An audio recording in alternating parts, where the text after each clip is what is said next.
శరీరాలున్నాయండి? 7 bodies. అందరికీ తెలుసు కదా! 7 బాడీస్ ఉంటాయని మనకి. ఫస్ట్ బాడీ ఏంటి? ఫిజికల్ బాడీ భౌతిక శరీరము. సెకండ్ బాడీ ప్రాణమయ శరీరము అంటే ఎథరిక్ బాడీ లేదా ఎథరిక్ డబల్ లేదా లింగ శరీరం అంటాం మనం. So, third body astral body అంటే సూక్ష్మ శరీరము. ఫోర్త్ బాడీ మెంటల్ బాడీ మానసిక శరీరము. ఫిఫ్త్ బాడీ కాజల్ బాడీ కారణ శరీరము. సిక్స్త్ బాడీ మహాకారణ శరీరము సుప్రాకాజల్ బాడీ.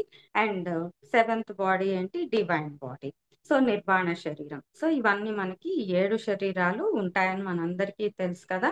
సో, ఫస్ట్ ఈ యొక్క తల్లి గర్భంలోనికి ఎప్పుడైతే ప్రవేశిస్తుందో ఒక శిశువు, సో, అప్పుడు మనం 3 శరీరాల్ని ఏర్పరచుకుంటాము.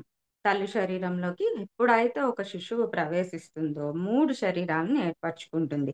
ఒకటేంటి భౌతిక శరీరం ఏర్పరచుకుంటుంది. 2 ప్రాణమయ శరీరం ఏర్పరచుకుంటుంది. 3 సూక్ష్మ శరీరం ఏర్పరచుకుంటుంది.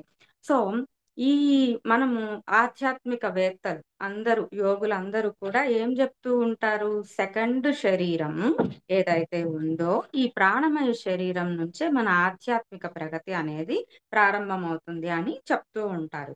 కానీ ఫస్ట్ శరీరమైన భౌతిక శరీరము అలైన్‌మెంట్‌లోకి రాకుండా అంటే భౌతిక శరీరము కొన్ని అణువుల సముదాయం అని మనం అందరికీ తెలుసు.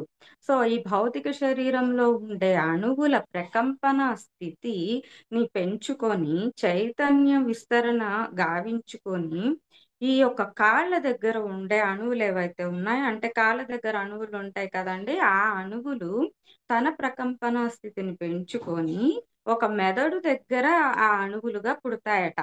సో, మనము ఎట్లా అయితే తమోగుణ, రజోగుణ, సత్వగుణ ఈ యొక్క గుణాతీత శుద్ధ సాత్విక గుణంలోకి ఎట్లా అయితే మనం జన్మలు తీసుకుంటూ ఈ యొక్క చైతన్య స్థితిని పెంచుకుంటూ అనుభవాలను తీసుకుంటూ ఎలా అయితే మనం ఎదుగుతామో, మన శరీరంలో ఉండే అణువులు కూడా కాళ్ళ దగ్గర ఉండే అణువులేవైతే ఉన్నాయో తన చైతన్య ప్రకంపన స్థితిని పెంచుకొని మెదడు దగ్గర ఉండే అణువులలోకి పుడతాయట. సో, ఈ విధంగా ఈ ప్రాసెస్ అనేది జరుగుతూ ఉంటుంది. ఈ యొక్క భౌతిక శరీరం అంటే మన అణువులు అన్నీ కూడా చైతన్య ప్రకంపన స్థితిని పెంచుకున్నప్పుడు ఏమవుతుందంటే ఫస్ట్ బాడీ మనకి ఎరుకలోకొచ్చి దాని నుంచి మనకి ఎప్పుడైతే చైతన్య ప్రకంపన స్థితి పెరుగుతుందో సెకండ్ బాడీ అనుభవంలోకొస్తుంది. అంటే సెకండ్ బాడీ అయిన ప్రాణమయ శరీరం అలైన్‌మెంట్‌లోకొస్తుంది.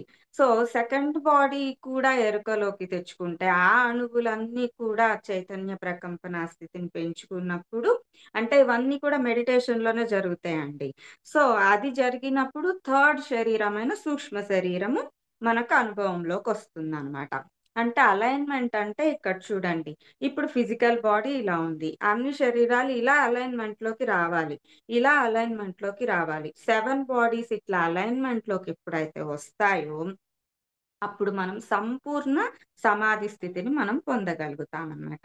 అంటే ఫస్ట్ బాడీ అయిన ఫిజికల్ బాడీ, సెకండ్ బాడీ ప్రాణమయ శరీరం, థర్డ్ బాడీ సూక్ష్మ శరీరము, మానసిక శరీరము, causal body, Supra causal body and divine body. So, ఇట్లా అలైన్‌మెంట్‌లోకి రావాలి. మనం మెడిటేషన్ చేసేటప్పుడు ఇలా అలైన్‌మెంట్‌లోకి వచ్చినప్పుడు మాత్రమే మనం సంపూర్ణ సమాధి స్థితిని మనము పొందగలుగుతామనమాట.